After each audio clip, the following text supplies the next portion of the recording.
Hey everyone, welcome back to the Valencia Career Mode. It's Season 2, Episode 6, and we are on a 6-game winning streak. Guys, the last episode was so good in terms of possession, and I want to take a look at that now.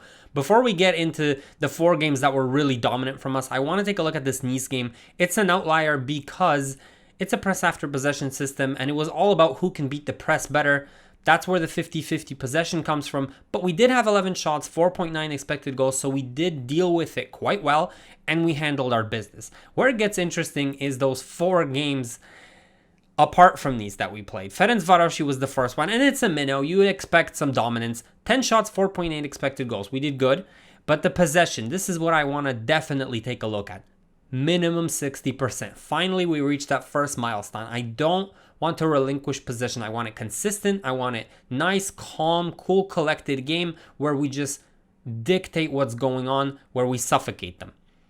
There were portions where we were a little bit better, but at least we were consistent and we got the job done. This is one of my most proudest games though, because even though we didn't have the chance creation, which will come, it will come. We had 71% possession against Barcelona, guys. That's just ridiculous. Just saying it sounds ridiculous. We had portions of the game. The first 30 minutes where we had 79% and 84% possession. They didn't touch the ball. They didn't sniff the ball. And I know some of it was empty possession, but just the fact that we were able to keep this kind of possession and against the best possession team in the last 2 decades is just mind-blowing. The entire game we were able to keep above 50, and that last 15 minutes it dropped a little bit, but other than that it was just gold. And I know we don't have the possession exactly where we wanted to, but against Barcelona this isn't even that bad in terms of the heat map. We were there and we were threatening and we were calm and collected. We didn't give them an opportunity to attack us, and that's the thing with 80% plus possession. You don't give the opponent the ball, they can't score. Granada, we just went from strength to strength, guys. We had a little bit more chance creation. Again, this is the part that now needs work. Once we are able to keep good possession, now we need to make sure we work on these penetrating passes, these risk-taking at the appropriate time, the speed of the tempo at the appropriate time so that we can get some more goals on the board. But still, you look at the possession, 60s minimum. Okay, that last portion of the game we drop off. We need to figure out what's going on there. But the heat map, you can see it's lit up in their half. In their final third, it's quite decent. And again, portions where it's above 80%. This is exactly what we're looking for. And then we ended off our episode with a game against Sevilla. And we did a little bit better creeping up in those shots and expected goals. And against a team which is aggressive in their press after possession loss, similar to Nice, just a little bit different in how they go about it, we were able to keep a good amount of possession, close to 60%. And you can see we're largely in their half. So this was a big success. And last time Sevilla was able to threaten us a lot more. This time we shut it down. So I'm really satisfied with last episode, and specifically the amount of possession we're able to keep. 60 is that bare minimum I want, and I want to eventually get to that minimum 70%, and that would be great. That's when this formation really starts to be the dominant force that it can be. All right, I don't want to take things for granted, but I mean, compared to last episode where we faced Barca, Sevilla, Granada, this is slightly easier in terms of the teams we're going to face with Almeria, Alaves, and Osasuna. Even the Steaua Bucharest game, as much as they're a difficult opponent, we are pretty much guaranteed in the Europa League group stage, so it's going to be a little bit of a pressure off episode. If you look at the league table, we are third, and we're facing Atletico next. If we win, we're at the top of the league table, which is amazing. We have scored 36 goals. We've cut down the goals conceded enough to where we're actually around league average here. It's looking good. It's looking good, and if we just continue this vein of form, I'm confident in top 4. Perhaps, I mean, judging by the landscape here, Villarreal, Granada, Atletico, we might have a shot at a title if we just continue what we were doing in last episode. I'm confident there might be a surprise ahead of us. In any case, we're going to have to beat Atletico to prove it. And the way they set up is a pressure on heavy touch system, 60 depth, so there will be some pressing, and we're just going to have to deal with that. Classically, a Simeone system likes to let you go out wide and then press you there using the touchline as sort of a natural border and then regain the ball that way. Now, the way they set up, it's a highly demanding system because you've got a 3-4-3. It's not like the diamond we have, but it's a very demanding system because of the fullbacks. I'll get to that in a second. But first off, you've got Joao Felix, which is going to be dropping into the midfield a little bit, helping. So there will be some triangles being created there. And then you've got Morata and Immobile getting in behind. So those are your major goal threats with Felix getting onto the ball. Now, where it gets interesting and where this is a make or break is the wide backs or the wingers, however you want to call them, because they are expected to saturate you when they're going forward. They want to have numbers, but they are set to come back on defense. They have to get back into that 5-man defense. That's what makes this system and Simeone's rigor so potent. And then obviously the two players in the midfield in that double pivot will be very instrumental in how all this ticks. So it's a very demanding system, but it has a lot of potential to be devastating. Like I said, classically, it's a Simeone system, so they're going to be used to playing without the ball, and we're used to playing with the ball. So this is going to be a very good tactical battle. We have a full squad, basically. There's no fitness issues, and we're going to try to beat Atletico and get to the top of the league table, guys. Hoy el Atlético viene a dar la talla ante la adversidad como hace siempre. This game was always going to be a battle, guys. It's Atletico Madrid, Simeone style, and they cause you problems. A lot of crosses into the back post early on in this game. Silasson had to be on duty. But we did decently well at breaking up possession. Just like you saw there, Boskagli doing a great job recycling over the last few games, to be honest. And then we start passing, as is our custom, and Atletico tried to stop it, but we had a really nice sequence of passes here. An unconventional pass in for De Ketelaere, and that's exactly what I'm talking about, guys. 1-0, but the most impressive part was that creative pass that opened up and penetrated the defense. Easy finish for De Ketelaere of his quality, no problem. But Atletico would not go down quietly. The good thing we did is limited their opportunities to half chances. We didn't let them get a clear opportunity at goal. A distance shot that you just saw over there. Then they had a partially good chance over here, but the dangerous area is covered by our defender. And there was a number of short corners and clever little shots like this, but it didn't hit the mark.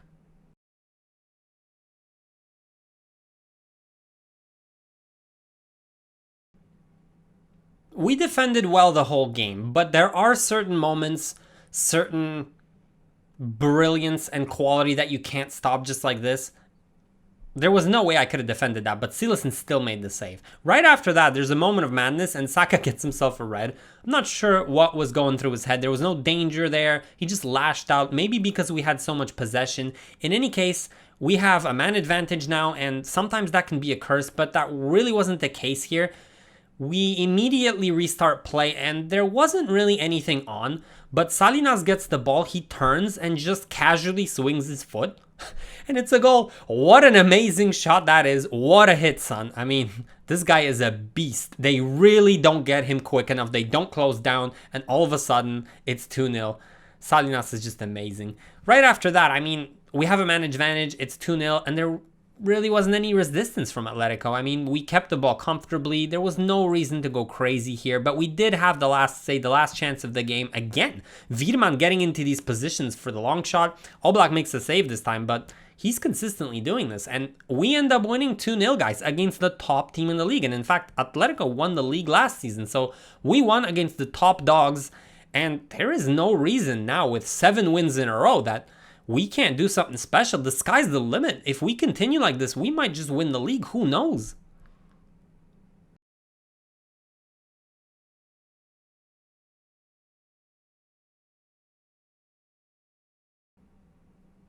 Alrighty, that makes 7 wins in a row, guys. And I'm hoping Steaua doesn't ruin the party here because they're our next opponent. As you can see, we are through either from first or from second. But if we do want that top spot, we will have to beat Steaua.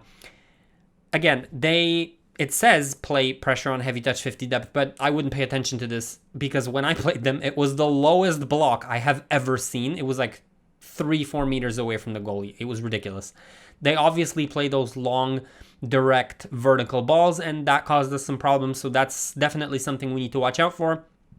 But I'd lie to you if I said I want that top seed enough to play a starting lineup. We have to rotate, guys. There is a fixture congestion as usual, so we're through and we're going to heavily rotate here, but I'm confident that at home we can get this result and get that top spot in the group.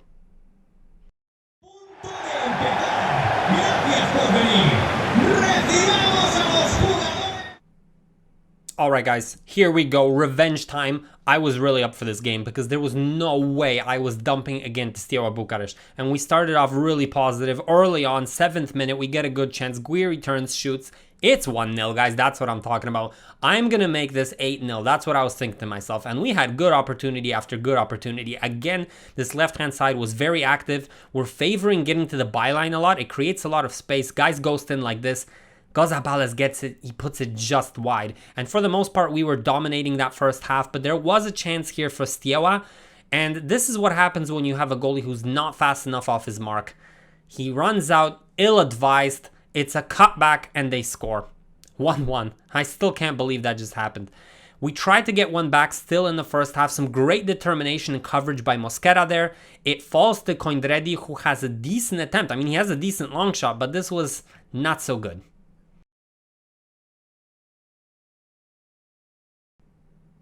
We had some more success on this left-hand side. Lee was actually driving a lot of this. He was very active. He got a good pass in for Guiri here, who tries to slip it in, but the goalie was on point, and you would see he's on point for most of this game. The defense was also very good for Steaua, and once they did get their chances, it was quick, direct, vertical passes. 1-2, and then the guy is off to the races. This time Mosquera gets in front of him. He covers us. He's doing a really good job, and he's becoming a good CB in his own right. But we continue down this left-hand side, and we have some decent chances, but the problem is Steaua's defense was very nippy and got a lot of interceptions. Now, we were trying. In the last 10 minutes especially, that was piled on, that pressure, and we had chance after chance. Coindredi was getting on the end of a lot of these, but continuously blocked by the Steaua defense. Again, there was a few minutes left only. Marcus Antonio finds himself in space. He'll run this, and then he'll try to make an opportunity again for Coindredi, but again, it's blocked by the resolute Steaua defense. And then at the final moment, I mean, this is chance after chance. It falls outside. They head it out, which was expected, and then it moves around. Once it gets this cutback, I'm thinking Salinas already, and he finds himself in that position, but he just misses. That goalie saving everything. We don't get the win, but that was a golden opportunity from Salinas. I would have bet anything that he puts that away, and I was calling it. I was already feeling it. When that pass came through, he was going to pop into that position, and he did. Unfortunately, we can't get this win or the top spot in the group stage. I mean, credit to Steaua. They have been a worthy opponent. I guess we'll just have to take the draw.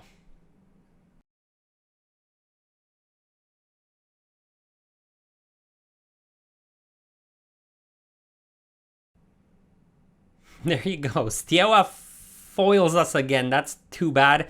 We didn't get that top spot, but we are through, guys. $5.5 million for prize money. We will see soon enough who our opponent is. Before we move on to our next game here, I wanted to go through some just minor updates. Vasquez got a short loan to Osasuna. That's some much needed game time for him. He's a young prospect. I do want him to grow. With Lato behind Gaia, there's just no room for him. I played him a few games, but this will do him well. We also sold Brown. He was one of the original youth players, and since we have to have $3 million in profits from youth player sales, that goes a little way to getting that $560,000. Since we do need that money, I've decided to use 2 out of my 6 promotions to the first team on Segura and on Duarte, and hopefully they'll generate a little bit more money, and if we sell maybe one of the major youth players, we'll accomplish that board goal. So that's why I did that. Now, our next game is against Alaves, and this is an away game. However, it's very similar to what we just played against Steaua because it's a long ball, direct passing, a team who sits back, and we're just going to have to break them down. Now, from past experience, they seem a little bit less potent than Steaua. I don't know what it is about Steaua, but against Alaves, again, target man up front. You've got an interesting system because it's a 4-1-4-1. The wide men are going to stay wide and be outlets for the counter. But generally speaking, this is a bank of 4 and a bank of 5. So very defensive. You've got that target man and the wide players as outlets for counters. And that's just the basic thing you have to remember. Obviously, their central defensive midfielder and fullbacks are not going forward whatsoever. So this is going to be a classic low block. We have our starting lineup here. The only thing I'm rotating in is giving Blanco a chance at left wing. Other than that, we're just going to try to do our business here and win against Alaves. Let's go. Ahí están los jugadores del Valencia que hoy juegan de visitantes. This was another one of those scrappy games, guys, and in the first 5 minutes, it was utter chaos. I mean, we're in their box. There's a number of deflected shots here. Somehow it falls to Soler. He gets a shot. It's a miraculous save by the goalkeeper. All of a sudden, there's some other rebound here. Off the crossbar, cleared off the line. Then there's a deflection or two. It's put back into the box. It's utter chaos. But then Alaves, in that chaos, found their footing and started to play the way they wanted to, which is fast, direct, vertical balls. There's a good through ball here in for the striker.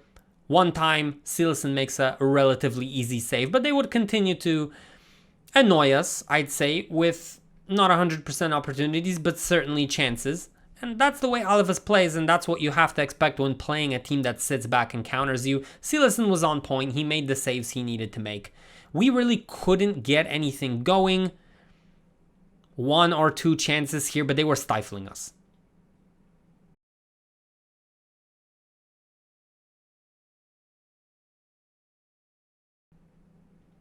Overall, this was far from a vintage performance from us. My players were lethargic. I don't understand. There wasn't really the crispness or the intensity that I would like, but we did finally get it right, and the spacing was correct. Soler gets on the end of this pass right here. He takes one touch and buries it into the back of the net, guys, and that's good. But for the most part, this game was not very exciting. Not only was it a cagey affair for the most part, and that's how Alaves likes it, there really wasn't much going on. I mean, there was a few chances here or there. Alaves gets one here, don't even test the goalkeeper. And then, I mean, we try to make things happen. Marcus Antonio tried to use his pace to maybe bring something into the game, but a lot of it was just half opportunities like this one. Salinas on a half chance, just on the half turn, saved by the goalie. And Alaves was just stifling us. It was really disappointing because there wasn't that intensity that I'm used to, or just crisp passes like you could see here. Good pass, just blocked.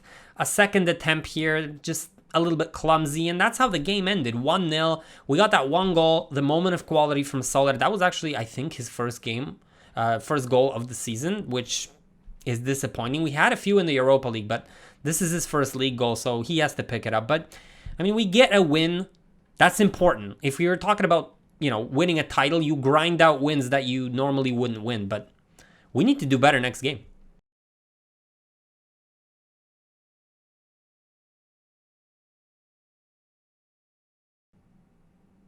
Okay, well, we got the result. 1-0. I'm really not used to winning 1-0 in this career mode. I'm used to it being like 4-3 or something, 5-4. But yeah, we got the win, and now we move on to the Almeria game. Apologies for a slightly unusual introduction to the game, but somehow my screenshots got deleted for this game. But generally speaking, I looked at the overalls of this team, and they're just not all that good. It's a simple system. Again, they're probably just going to sit back. We're going to have to break them down. I feel like we can do this. We've been on an amazing run of form. I mean, other than that tie against Steaua, we're, like 8 wins now in a row. I feel like we can take on Almeria again. Some rotation, but for the most part, there's no fixture congestion here. So we're going to go with the strongest lineup and get this win.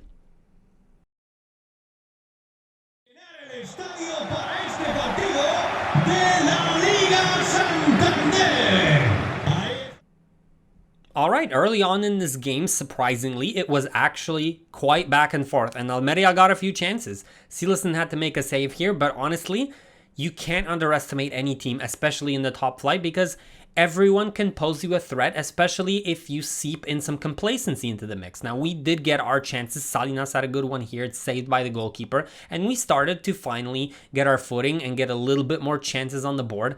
Again, just don't underestimate any team. But we play around with it really well. Soler just onside here, slips it in, and we are up 1-0. So it's a good start to the game. And honestly, Soler's second goal of the season, he's starting to finally fire. His goal output has been pretty meager. His assist output is there, but he hasn't been contributing those goals like he did last season. Now again, we play on the verge of this offside trap on Almeria, and this would have been a beautiful play. Salinas was about to put that in, but as you can see on the replay here, it was just offside. But this is exactly how we want to play. It was just a minor offside here.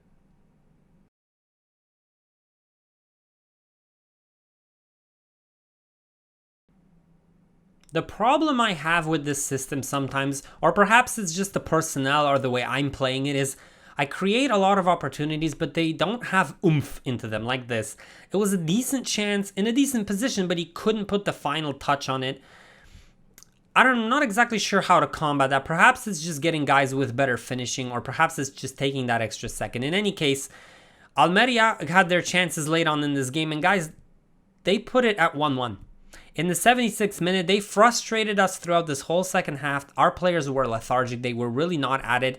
And then Almeria scored. And after that, I tried to get things going, but it was Almeria who actually had the better chances. They threw it in here. Silas had to make a really good reflex save. And they were pummeling us for the last 15 minutes. I mean, I just couldn't get anything going. And it was a real scare. In the 90th minute, a real good shot. And I mean, that is a wonderful save again from Silason. But they just frustrated us out of a win. And that's where our win streak ends on Almeria. That is massively disappointing. I mean, they are a minnow. They are a newly promoted side. And this is exactly the type of game that you need to be winning. Arsenal always did this. They always pummeled the minnows, even though they lost with the bigger teams. But that's what you need to do. If you're that possession-based system, you need to just absolutely destroy these smaller teams, and we didn't do that.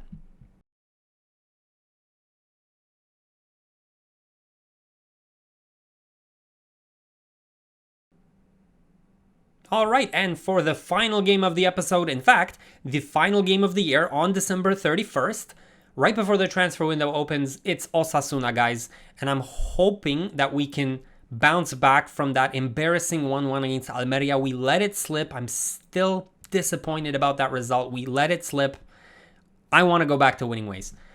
Unfortunately, I'm not sure how to explain this tactic. So they're dropping back, but with a depth of 70. So perhaps they're pressing us high up, but sort of containing us there, because they're not actually pressing the ball. They're just sort of pushing us back into our own third.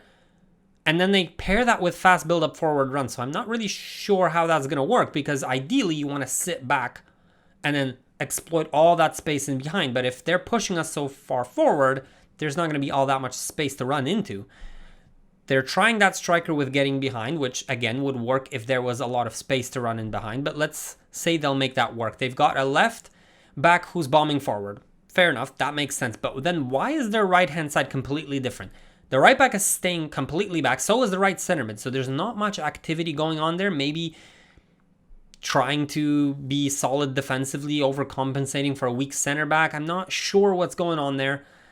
Maybe they want to transition into some sort of a back three with that left side overloading. I'm not sure. I'm not sure what to make of it. But we'll see how it goes. Again, starting lineup, the only change I'm making is bringing back Marcus Antonio. He's now backed from his pulled hamstring, so he's going to give us some pace out wide on the right-hand side, and hopefully we can get a win here.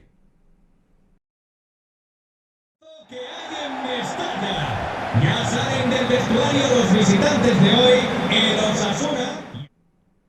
Guys, this was a absolutely miserable start to this game against Osasuna. We couldn't get anything going, and Osasuna had the first few chances of the game. It could have easily been 1 or 2-0 in the first 20 minutes. I mean, I don't know how our players were so lethargic, and have been for the last two games, honestly, against Alaves and Almeria. Now, we did get one opportunity in the first 30 minutes. Wiedemann veers into this spot again. Shot straight at the goalkeeper. I just wasn't feeling it. Passes were off. Simple passes like that, and it's going to come to bite you in the ass. And it does. It's a through ball into space. It's past Silason, and it's 1-0. And I just couldn't get anything going. Salinas tried to drag us to something, and he gets a shot here. He gets it off the bar.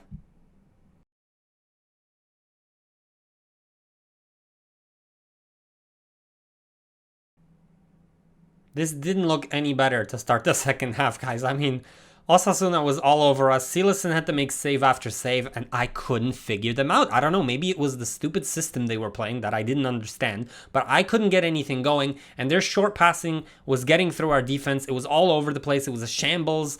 They scored for 2-0, and I was resigned to the fact that this game was just lost because I couldn't do absolutely anything. And then out of nothing, in the lowest point in the game, they go mad. Everything is safe. You don't need to do anything. And they just slide tackle. They get a red card. And I'm thinking, okay, this is the turning point. You have to make something happen now. If not now, then when? And we have a decent opportunity here. It's off the counter. Musa gets it. You know nobody is catching up to this dude. And he can't put it away. And I'm thinking, okay, this is really not going my way. We try everything. And then we get a little piece of luck here. The goalie, again, inexplicable. De Ketelaere gets it. He nicely chips it in for Salinas, guys, and he puts it away one time. What a finish from him. And we have life in us yet. And then the blood started pumping. The wind is in your sails. We started pinging balls to the left-hand side. Salinas was inspired. Look at that flick on. Moriba gets it. It's straight at the goalie. But we continue to just pummel Osasuna. Now we're starting to play like we should. Moriba gets it. It's a block. It somehow falls to Salinas and he puts it in, guys. Yes! 2-2. This is what I'm talking about. Always Salinas dragging us to this win. And celebrate, my man, because you deserve it. It is 2-2, but we are not done yet because we are trying to get this last goal. And in the final moments, Boscagli gets it. He pings the ball to the left-hand side to Lee. Lee gets it. He plays it in for De Ketelaere, who squares it to Moriba. Salinas leaves it for him, and it's a goal. 3-2, guys. We did it. I cannot believe we just came back in the last 15 minutes after we looked completely dead in the water. I mean, it couldn't have been more dead in the water than what we played in the first half. Utter shite. But then that red, and we came back, and Salinas dragged us to this win. I want to thank everyone who supports me on Patreon, guys. Thank you so much. If you do support me, especially my rule set, subscribe on Patreon. But in general, if you like my content, if you like this episode, please leave a like, subscribe, and I will see you next time, guys. Laters!